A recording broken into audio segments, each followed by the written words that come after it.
of Jojo Siwa because she's been saying some things that have frankly pissed me off. And also her new song, I'm not really a fan of it, but I've not been able to get it out of my head. So maybe she won in that regard because it's like haunting me. Like every time I close my eyes, it's like karma's a bitch, and I'm like stop. Stop.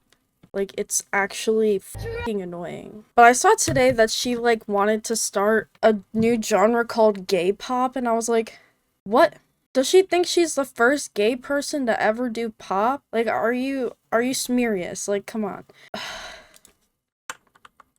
Like it or not, you're gonna look. It's scary though, putting yourself out there, but like people are not gonna like it. Okay. Oh, wait. There's one thing I need. Okay, I did watch a video. If you guys know iNabber, friend of the channel, I watched his video on JoJo, which is really good. And there's one thing that I find really funny. One, I was just eating up the breakup between her and Avery Cyrus. I don't know why, but it was just so fun to watch, and I feel so bad for being such a drama hog sometimes. Like, sometimes I just can't help myself. I have to know. But finding out that Jojo Siwa made fun of Avery's singing voice, I was like, what? Like, huh? You're still a traitor.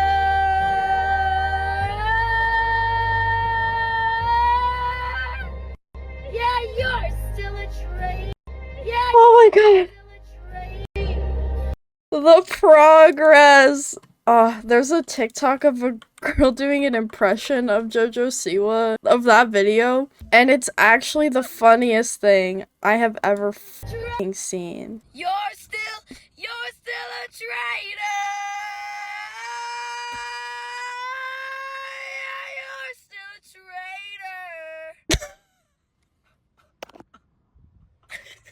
That video is so f***ing funny. I cannot stop thinking about it. But anyways, there's like something she said in this interview that I want to talk about. I'm mad. How are you? Okay. I have a brick every single. Bruh, she's swearing now too? What the f? So one day she decides to be like, yeah, I swear. Oh wait, she says bitch in the song. But now she's swearing like a lot. Like, she's like, yeah, I swear. Yeah, I know what sex is. What about it, guys? She's really trying to have her bangers moment. But I heard that Karma was actually a scrapped Miley song from the bangers era, which is really funny. Because a lot of people are speculating who Karma's about. But I'm like, she definitely did not write that song. She definitely did not. It's been a brutal tease process. Bro, who came up with that makeup look? I like this. Like, this is nice. I want more of this. But like the weird black makeup, I'm like, I don't know about it. Like, I get like campy, but it's not giving. Like, it's a little too put together to be campy. It's a little too much for me. The internet. I don't know. The internet will do that. The freaking ringer. I mean, the internet puts you through the ringer because you're friends with like so many people who clearly have done a lot of harm. Like, come on. And it really sucks that like a child star is like defending the abuse that happens in the industry. Okay, alleged, but that's a little bit far, but like all these people who are known for doing weird stuff with kids, she continues to, that she hung out with as a kid, she like defends it. And like this does happen quite a lot with like child stars ending up defending people who were weird and like use their own experience deny that other people felt weird. But it's like, it's not good. Like, I understand, like, maybe she's not traumatized, and I really hope she's not, but the fact that she, like, uses that to, like, deny other people's experiences, like, she's done that with both Abby Lee Miller's people and Colleen's, you know, the trauma from Colleen. She literally, like, went so hard on Maddie Ziegler and Mackenzie Ziegler for no reason about how they don't talk to Abby Lee Miller anymore. God forbid two girls like just don't want to talk to a lady who screamed at them all day for years when they were little, like children, very small. like, God forbid. But she's like, I can't believe it. I will always be thankful for what Abby did to me. We would all not be like, yeah, but like, I think it's more them doing the best with what they were given. But also, like, I believe they're traumatized. And Maddie Z was like, yeah, I don't want to speak to Abby again. And I don't blame her, because the whole Abby's whole show just made her, wasn't she just a baby? They were all really young. I think most of the girls when they start on Dance Moms were like 10. I think Mackenzie might have been even younger. Mackenzie was like, she was always the youngest one on the team. I think Jojo might have been younger though, but she wasn't on Dance Moms until a couple seasons in. So still, it's just like, God. Yeah, I mean, I was a fan of the show because I was a dancer, and honestly, that's kind of what, it's just like a little bit extra, but it's kind of pretty close to what a studio environment's like. Just my mom, like the moms at my studio didn't just sit there all day. These moms did not have jobs, except Holly. Dr. Holly, of course, had a job. Dr. Holly's my queen. I love Nia. I love Dr. Holly. Like, they're my goats. But I think the real problem with JoJo, how she ended up like this, is her mom, but I made whatever. the art that I wanted to, and I am so happy, so proud. You made the art you didn't write the damn song. This version of pop music back. What? Hey, she really thinks she's a pioneer, dog. Like, this version of pop music, like referring to what, like the glam? Because I think glamorous pop stars most definitely still exist. Dance pop still exists. Like, she really thinks she did something different. What the fuck? I don't even mind if she says she's proud of it, but like, acting like she did something new is crazy! That she can build on her own, I think. Yeah, but the thing is, she's like started to repeat the stuff that was done to her. She had her own show. Like, if she was just making music and whatever, like, fine. But like, the fact that she's also done her own shows where she was like judging children, like, created a really competitive atmosphere for children. And these were like 10 to 14-year-olds, like, on her show. I forget what it's called, where she was like making a girl group. I don't know, it was really bad. The stuff I heard about it, like, they didn't get paid enough. They were probably breaking child labor laws, allegedly, from what I've heard. They overworked those poor kids, and a lot of them were traumatized. And they just, like, purposefully wanted to make the kids cry for content, and like, ugh. I'm like, you're just like doing the same shit again, and she doesn't even care. Unapologetically, she just like thinks this is how things are, like how things should be, and it's sad. It's really sad. I was kind of rooting for JoJo, like when she came out, I was rooting for her. I was like, okay girl, you're a little weird, like you're kind of odd, but I like your energy. You're not doing anything that's bothering anyone. And then she like kept being friends with people who did really creepy things with children that she was friends with as a child. I was like, that's weird. And she continues to be friends and defend those people to this day. And she really went hard on defending Abby Lee Miller. So now I'm like, I don't think she's a good person. I don't think it's really harmless anymore, because now she's like, because she had a huge child audience. I mean, probably still does. But she's literally sending that child audience over to these problematic friends of hers. And it's like, it's gross. I'm not a fan. Trending either before Lady Gaga did them, and then all of a sudden, booyah, Lady Gaga becomes Lady Gaga. You know? Okay, you're preaching. Bro, this guy's like, yeah, wow, yeah, you're the next Gaga, yeah, for real. Yeah, you're the next Gaga, totally. Phone real quick. Been an influencer child star turned into musician adult star. You know what I mean? Wait, what? Wait.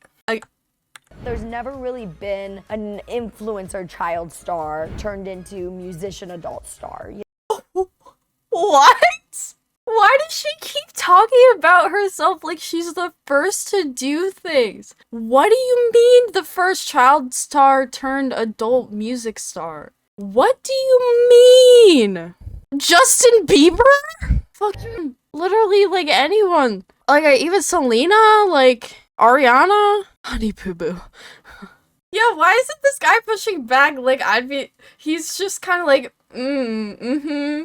yeah, totally. Yeah, you're the first one to do that. Yeah, totally. Like, what the What happened? Like, who's telling her this? Like, is this something that was like, yeah, she's the king of pop. She's the first gay person to ever do pop too. Never someone that was themselves that's making this boom jump transition to also themselves. Wait, that is actually so not true. So many people were on YouTube singing. Literally, Justin Bieber made YouTube videos before he got a record deal. Like, he wasn't vlogging like you did, I guess, but still pretty personal and similar. Not trying to defend Justin, but like, this is not new. She's acting like she's the first one to do this when this is a very common pipeline. And what, Dixie D'Amelio and Addison Rae making music now? Like, literally every influencer makes some type of music at some point. This is actually making me lose my mind. You know what I mean? And so Yes, Rebecca Black. Well, she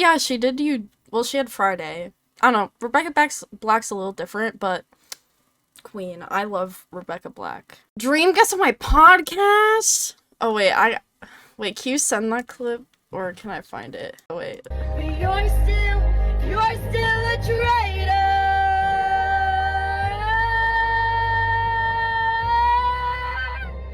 Yeah, you're still a traitor. Listen, I get it's a little mean what I'm doing. And I'm not sending hate. I just really think I'm really fascinated with JoJo because she's literally, I think, the best example we have of like the cycle of Hollywood's exploitation of children. I just see her as a case study for like former child stars who become what was exploiting her. It's the exploited to the exploiter. That doesn't happen to a lot of them, but well, probably it happens to a good amount of them. But like, did she say she wrote her new song was actually sold to her? I think that there's been a couple songs with that. The one that she just released, I think, was a scrapped Miley Cyrus song from the Bangers era. So I don't know if I don't know the complete facts about that, but that's what I've heard. And then there was another song that I guess there was like a release party and she performed it or like just played it for a private release party and there was a little clip that got out and people are like, oh, this sounds kind of good. And then it just ended up being another girl's song, like a really small artist, and people are thinking, yeah, that she probably sold the song to JoJo. Yeah, I highly doubt that she has any say in her, Britt Smith. I was a bad girl. I did some bad things. Wait, this is so much better. Yeah, this beat is so much better. It's still not the best song ever. I get why it was unreleased. What was the inspiration behind the track? there's a lot. I think one thing with me is Someone who definitely did not write the song. So what inspired it? Yeah, like a lot of things. Like so many things. Like a lot of them. Like so many things, a lot of the things. been wanting to make music, that is pop music, that is you get I've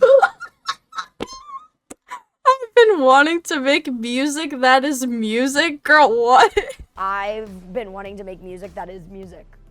For someone who's totally written the song, like, what the fuck? Oh my god. She's literally just, like, throwing it, just hoping it sticks. Bruh. Honestly, I just be like, oh, I didn't write the song. Yeah, like, or, like, can they, like, at least, like, prepare you to waffle a bit? You know, the last guess. words that I've sang for the world, essentially the last words of my last song that I released were "Nobody can change me." That is still true. But Karma, I think, starting off by saying I was a bad girl was the only right choice. Saying I was a bad girl. Bruh, she's giving so young Avril Lavigne right now. I quote this video all the fucking time. Bro, it's giving 2000s, like, you know what I think I am? I think I'm just a rock chick. You know what I think I am? I think I'm just a rock chick. I like to rock out. I like to throw shit around. I like to go crazy. I like to lose myself on stage.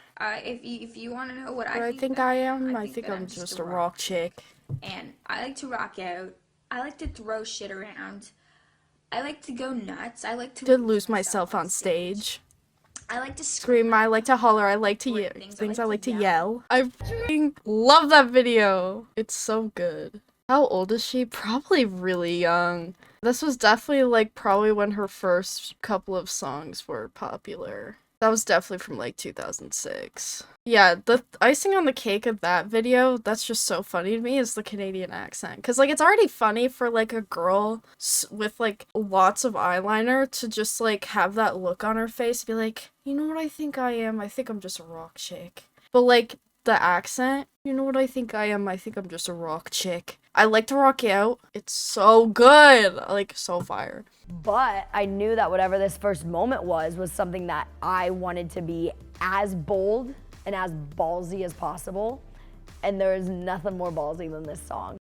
The ballsiness in question. I was a bad girl. Nothing's ever been that ballsy. Like, I like, be proud of your work. That's okay. But, like, her acting like she's the first one to make, like, glam pop ever. And, like, this is, like, some sort of pop revolution. Like, she's acting like she's like, I want to start a new genre called gay pop. Like, yeah, famously something that's never existed. Like, come on. No, yeah, she bought the song. She didn't write it, but she's acting like she did. She didn't steal it. Like, she didn't even make the song and is acting like this is, like, revolutionary. Also, yeah, that was 10 years ago when this would have been written, if that's the case. My back out and I fuck around dance. Bro, the fucking hump. Oh my god, the first time I saw that clip, I was like, cause, like, I don't even care. Like, the thing is, like, I don't even care if pop artists don't write their own songs. Like, that happens all the time. That's been happening all the time. Who gives a fuck? But just, like, stop, like, pretending that there was, like, full inspiration with this, and this is, like, like, you're some revolutionary artist who's, like, doing something new for the first time. Like, it's actually frustrating and, like, disrespectful to so many other queer artists who have actually pushed or like probably write songs like this, have been in the background writing songs and producing, like, never get this level of fame. It's just like audacity. Like, I genuinely wouldn't care about her if she didn't like defend problematic people, and also like just like was honest about like people who helped her make the music. Like, she can be artistically involved in this song without writing it. Like, she could have mentioned like, oh yeah, they gave me this song and I took this spin on it. Like, that, like, just be honest. Like, I don't care that you didn't write. It's just so frustrating. Yeah, that's what I'm saying. That I said this earlier. Like, it's just really disappointing to see a child star just continue the torture and exploitation that people did to her. It's really frustrating, actually. And that she defends the people who exploited her, and it's not even like they just worked with kids. It's like they worked with these kids tirelessly. Like, these kids worked 9-hour days and got yelled at. Oh yeah, the Nickelodeon deal. Have like 8 writers and it's legally in the credits, which is fine. Like, I don't really care if a song has a ton of writers. If anything, it's kind of nice to know that people collaborate with each other. Like, it's fun to know that, like, Dua Lipa and Kevin Parker from Tame Impala. I know that Dua Lipa, like, does have a hand in her songs and, like, how they sound. But, yeah, like, as long as they get credited, and, like, isn't that kind of fun to see, like, some of your favorite artists be behind the scenes for other artists making good songs? Like, no one even cares. Like, you don't have to do everything yourself to be a good artist, especially in pop. Like, there's so much to pop music that people don't even think about. I wouldn't be mad if a whole team was involved and it's credited. In fact, I want to know who did it, so maybe if I like the production on a song, I'll check out other songs they produce. Like, nothing wrong with that. I mean, I did the math the other day and I'm kind of grossed out by it. I've taken over 20,000 dance classes in my life. How do you know that?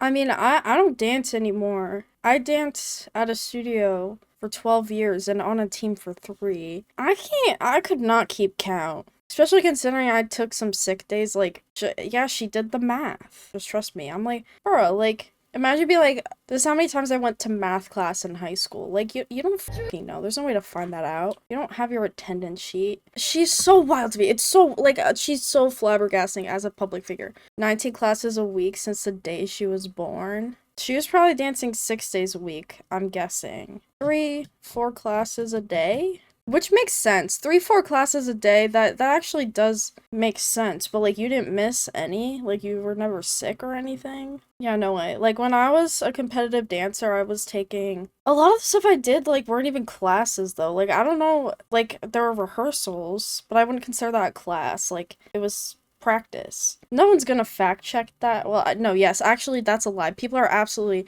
I think it is an insane number because, like, I was a dancer from age 5 to 20, and I don't even think my number of dance classes, if like you count each individual one, I don't think it would even go above like 6,000 or like 5,000. Like, that's just insane. And I probably dance about half as much as her. I want to dance. I miss dancing so much. There was nothing shy of dance, wardrobe, singing, props, like. Does she think this doesn't exist anymore? She keeps keeps seeming like she's applying. She is the most innovative pop star to happen since 2010 Lady Gaga. Like, girl, what are you talking about? Yeah, like, constantly, like, putting herself, like, you don't need to do that. Like, you don't need to compare yourself to all these artists. Like, it's just, like, not right. Like, you should be taking this interview to, like, talk about how excited you are about your new song. Like, I don't care if she's proud of her bad song. Like, that's fine. People are proud of their bad songs all the time, and I'm like, okay, girl, not my thing, but I'm happy you like what you made. Gaga will always be everything to me. I fucking love Gaga, and also, I'm really mad that Gaga wasn't on the country album, the Beyonce country album on Cowboy Carter. For the Return collab to be like a ballad, like, oh my god. Are you kidding? Like, if Beyonce and Gaga collabed again, I would lose my mind. Telephone was my bisexual awakening. Like, I'm so for real. Anyways. I feel like that's something that's missing in the industry these days. Totally. Like the big pop star, the big music videos, the big performances. What? What? Wait. No. Wait, that type of thing's bigger than ever. Like, what are you talking about? Like, not to defend Taylor, but like, the Eras tour? Beyonce? The Renaissance tour? Well, even he like backed it up, but he was like, yeah, we don't have like these big pop stars with the big choreography and like, and I'm like, what? Beyonce! I mean, Gaga's not as active in the music industry right now, but like, her acting career is good, and that's rare for musicians, so I'm here for it. But also, like, well, yeah, we literally do have pop stars that do all that. Charlie, I'd say Olivia Rodrigo, even though she's a little more, edgy. Just the audacity and just like kind of the ignorance of other queer artists and just like the dismissal, erasure. It's ignorant. It's just ignorant, and it makes me feel sick for like other queer artists who have like been writing their own songs, been like doing all this work and actually making good art and actually caring about it. Ugh! It makes me upset. Also, just the way she humped that girl, I can't get out of my head.